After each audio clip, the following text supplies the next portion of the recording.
go chaban kala ka bot motor meche to kana sar meche to kuma sar meja shimwa nisha anano emi jaglo dan gaja kondial meche to kana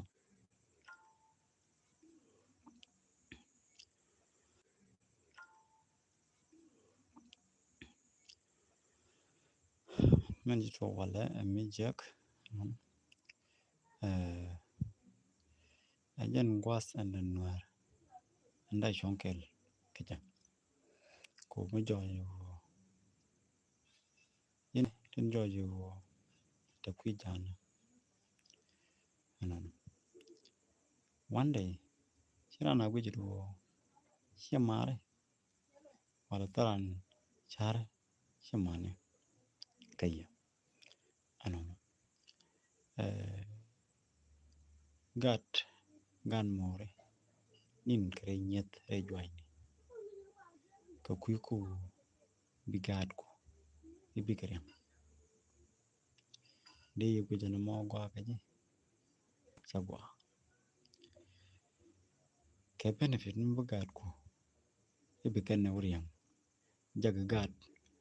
gan more gad da more gan nye more jag ka ubi ko woni re tach re nyidka re pini iko biyo ibika jakie gad ko bike fit kie biket me jakana neme aminyodo urun bigad ko tachila de katine ke jan gwazme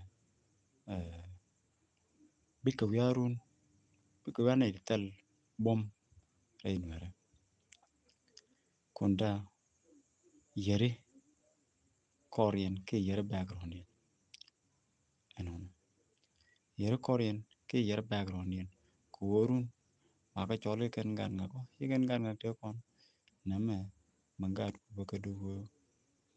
bika gad je anon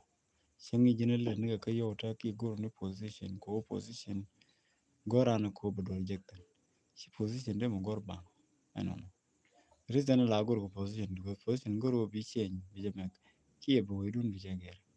badate position gor kon ko bayo jektan ko bagad ka bakala taga yeri zen gor kon position ga jaga tame anda anon ko position gor ko boyle daga ka wajen kulo gor position ko biya daga meneki anon de position men kulo we gor de la daga ko mala de abang ko position ngori ci jike ci kan nakan jikan di kulo ko bi ka bela daga kaya anon nda ma jojo chire ga joma kele ci jaret ci tom ka bur bi di yego jenu wo musigre ga jodi at ci ku jen wonam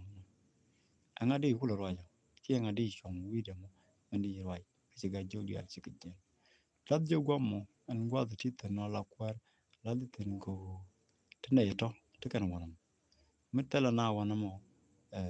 chide mana kwar ke chide ben abide ka position wanamo mitala ne to gurje anon awo gorje jan jojo wo kule take a position me jojo won here yali jin kwar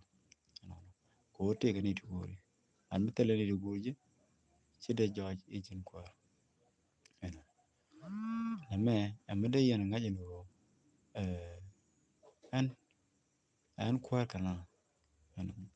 sien kwar karo mitala kora tade chole an kwar anon de par ka kaneto anon brana ngajo an manaka ka ji kwara de ngajo men gi ji kwara merun bital longbo anon ko ne tan joje kuji la gerti ti use keni ka kuigo use keni yokian anon me chikana ngajo no chiken mangor keni chiken jak ko ngai kenerun bataka medong me joje dong de jinyo use no ko ja je kwa ji durai ka yo ki kwa ji ger ka yo no neme de yana shar ko andoren ku ile chonga ja ki doron ku le chonga ja ki doron ku le parzan ka parliament mo kwa ile chole jin politician ka ja minagi yukulo lo chonga dorga ki lo chonga dor mit no neme emugoro yan politician no de yana shar ke shenkel no de yana ngi jinu neme emi bi ya ka jogo de yan gat kun de yan ka tim ka jok kurun baydien development ga gad kun ano name jeno ngoro boblare ye yen nur dial tende kalan ko burbi ta tetetka janga damana ano sikana kap ala ka border ano kapalan dia no kan bi ko wa kamo kerga gwang kan malwal gawas ano ko jam plan de ngi den gor kan border dial kan karon ngi ke de kan ka kapan ano ajana to na mana kaka name e janga jinu ekel melarode kana itan jak mama ka to ka gad kon ke gad nore tete ka kon ke la gad ko but wo telo mran la wo kodwe ba we ke kodwe ba kanen ano